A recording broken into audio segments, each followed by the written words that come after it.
Hey everybody, it's Adam, live and in person for you.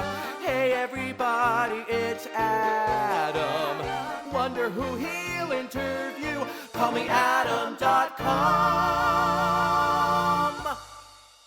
Hey everyone, it's Call Me Adam, and we are here live at the Algonquin Hotel with actor, writer, producer Lukas Raphael, whose new film, TRYST, is going to be at the Manhattan Film Festival this month, actually, in April. Mm-hmm. What's it like to write, star, and produce your own film, and how do you keep all those hats separate? It's tough. I think the key was to have a good team. It's really about creating a really awesome ensemble of creatives and working together as a team to make it happen. I love working in a company, and I think that's what I wanted to do with the film, was to create a company, almost like a theater company, and have that in the sort of rehearsal process. So when everybody came together and actually started shooting, we've already worked together for a while. Mm-hmm. We had already everyone be together and committed to the project in that sort of theatrical sort of way, mm-hmm. I guess. That definitely helps. Yeah.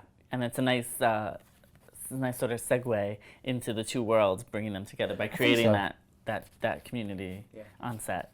So TRYST is generally about dating relationships, right, especially in modern day with the use of dating apps. The app that's used in the film is called Finder. And your character, unfortunately, breaks up with his girlfriend pretty much right at the start of the movie. Right. And then you have to go back into the dating world. How autobiographical is the film? It definitely starts in a true place, from my experience. Being broken up on sucks. Mm-hmm. And you kind of get thrown into this hole of, life sucks and it's terrible. And I think when I started writing for the first time, I really wrote what I knew, mm-hmm. and wanted to write about that experience of going through breakup and trying to figure out your life after that. Mm-hmm.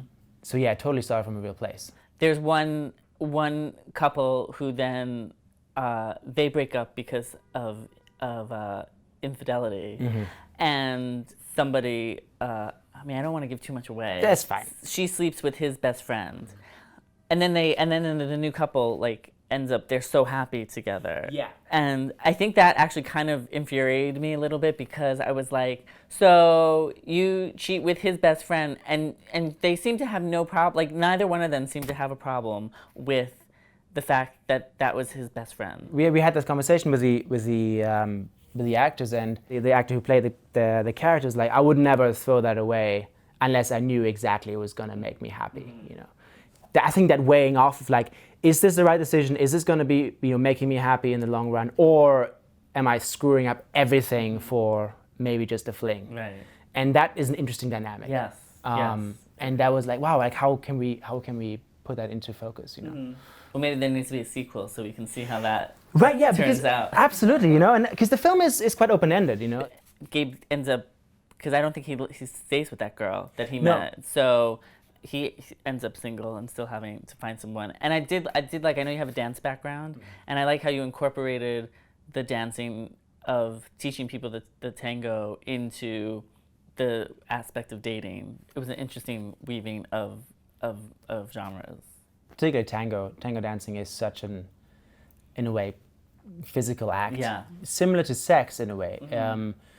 And because it's so much about body communication and it's very close, mm-hmm. So it made a really cool parallel filming and relationships and and sexual relationships and dating and meeting somebody new. Mm-hmm. So we wanted to use that, and it made a cool parallel to pop up along the film. Yes. And coming back to the point of being open-ended, in a way, it's like life, Mm-hmm. It's not a sort of Hollywood movie where everything is tied up at the end and everyone is happy and okay, cool, they're going to be happily ever after. Right. No, unfortunately, after the end of the movie, life has to go on, and we wanted to kind of evoke that sense of he's learned something. Mm-hmm. There has been a progress for everyone. Everyone's life has changed. Yeah. But it's still going on, and we're not sure where it's going to go. Right. So maybe that's going to be a sequel in the works. I don't know. But so I want to test your your skills as a tango dancer, if you'd be willing to. Sure. I have 2 left feet, Okay. so I want to see how good of a teacher you are. Maybe Okay. you could teach me how to tango. Sounds good. Okay, let's do it. All right. Basic, there's 2 embraces, right? This is Okay. the open embrace. Okay. We'll start. That's easier to start with. Okay. Now in tango, we always have our weight on one leg, Okay. unless we're transferring weight. Okay. So we want to just have it on one leg, just so then this leg is free, and with this leg you could be able to, like, for example, make a side step. Good. So now we're up. See, all those years of watching Dirty Dancing paid off. I know, it paid off, right?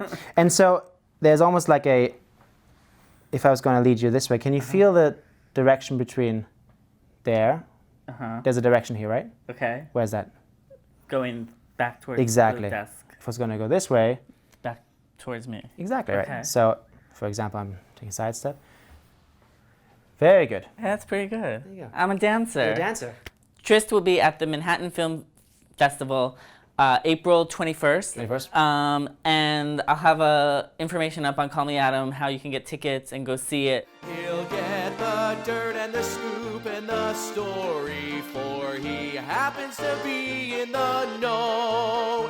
Just ask anybody who's Adam. Adam lives for the business of show. CallMeAdam.com.